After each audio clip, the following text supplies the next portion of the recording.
আমি ইটালি তুরিন শহর থেকে বলতেছি। আজকে আপনাদের সাথে একটা জিনিস শেয়ার করব, সেটা হচ্ছে সবাই বলে যে লিবিয়া দিয়ে অবৈধ পথে ইটালি আসার কথা। সবাই কিন্তু এইটাই বলে যে লিবিয়া থেকে ইটালি আসার গল্প, বাট এইটা বলে না যে বাংলাদেশ থেকে অবৈধ পথে ইটালি আসার গল্প। এটা কিন্তু কেউ বলে না। তো কেন এই কথা বলে যে লিবিয়া থেকে ইটালি আসার গল্প, এই কথাটা সবাই কেন বলে?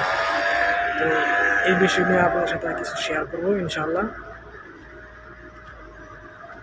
তো সবাই কিন্তু এইটাই বলে যে লিবিয়া থেকে অবৈধ পথে ইটালি আসার গল্প, বাংলাদেশ থেকে অবৈধ পথে ইটালি আসার গল্প, এটা কিন্তু কেউ বলে না। তো এটা কেন বলে?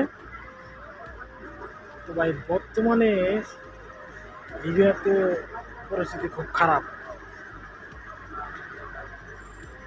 তো লিবিয়াতে যখন আমি আসলাম, আসার পর দালালে তো অনেক কিছু কথা বলে নিয়ে আসে, মিষ্টি মিষ্টি কথা বলে। যখন পাসপোর্ট জমা দিই যে 5 দিন 1 সপ্তাহের মধ্যে গেম হবে, হ্যাঁ, বেশি সময় লাগবে না, খাওয়া দাওয়ার কোনো সমস্যা নাই, আর হচ্ছে আমার বাসায় রাখবো, কোনো সমস্যা নাই। তো এই কথা কিন্তু বলে নিয়ে আসে। তো লিবিয়াতে আসার পরে কি হয়, তো এই দালালের কথা তখন থাকে না। তখন দালালের কথা আর কথা থাকে না। তো আমি যখন লিবিয়া আসলাম তখন আমার এই বাসায় নিয়ে আসে, দালালের বাসায় নিয়ে যায়। নিয়ে যাওয়ার পরে 1 সপ্তাহ থাকলাম। 1 সপ্তাহ কথা কয়ে নিয়ে আসছে, 1 সপ্তাহ থাকলাম, গেম হইলাম। তো 1 সপ্তাহ পরে আমার পাঠাইলো আর কি গেম করে।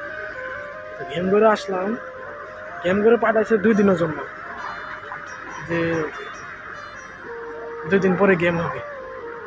তো এই কথা কয়ে পাঠাইছে। তো 2 দিন গেল, 4 দিন গেল, 10 দিন যায়, গেম হয় না। এইভাবে 45 দিন হয়েছে, কোনো গেম হয় না। এই অবস্থায় এই 45 দিন হয়েছে, তো এর মধ্যে আমি অসুস্থ হয়ে গেছিলাম। তো আপনার মাথা ব্যথা, আর হচ্ছে পাতলা পায়খানা, এগুলো পেটের সমস্যা, এগুলো আর কি হয়েছে, চুলকানি, ঘাউপুস, এগুলো হয়েছে। এগুলো হওয়ার কারণ হচ্ছে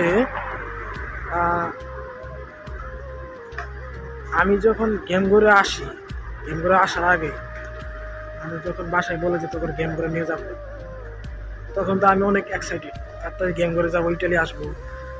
হ্যাঁ, এইটা কিন্তু জানি না যে গেম করে এরকম পরিস্থিতি, কীভাবে থাকতে হয়, কোন পরিবেশে থাকতে হয়, এটা কিন্তু বুঝি না, নতুন অবস্থা। আপনাদের প্রশ্ন হতে পারে যে ইটালির সম্পর্কে, লিবিয়া সম্পর্কে না যায় নাকি, তুমি কি রওনা দিছ? হ্যাঁ, প্রশ্ন হইতে পারে। আমি শুনছি, ওরকমভাবে শুনিনি যে গেম করে কীরকম খাওয়া দেয় অথবা কীরকম পরিস্থিতি, ওরকম কিছু শুনিনি।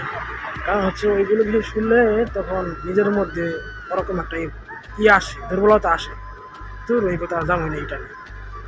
তো এই ভিডিও আমি কিছু দেখিনি, জাস্ট সাহস করছি, ইনশাল্লাহ যাবোই, আল্লাহ ভরসা, এরকম নিয়ে আসছে।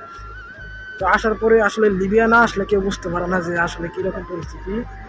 মানে এটা মুখ দিয়ে বলাই যায় যে এখন যে আমি তোমার সাথে কথা বলতেছি, আরেক কথা কি বলতে পারবো এরকম আমার গ্যারান্টি আছে? মৃত্যু যেখানে হবে সেখানে হবেই, এই কথা কিন্তু সবাই বলে। ভাই, বলাটা সহজ, কিন্তু আপনি তো বলেন ঠিকই যে মৃত্যু যখন হবে, কিন্তু লিবিয়ার যে পরিস্থিতি, আপনার খাওয়ার কষ্ট, গোসলের কষ্ট, সব দিক দিয়ে কষ্ট ভাই। আর সব সময় আতঙ্কে থাকতে হয়, রিক্সে থাকতে হয়, কখন কোথায় রেড পেরে যায়, পুলিশ আয় রেড দেয়, মাফিয়ারা আইসে রেড দেয়, মানে অনেক সমস্যা।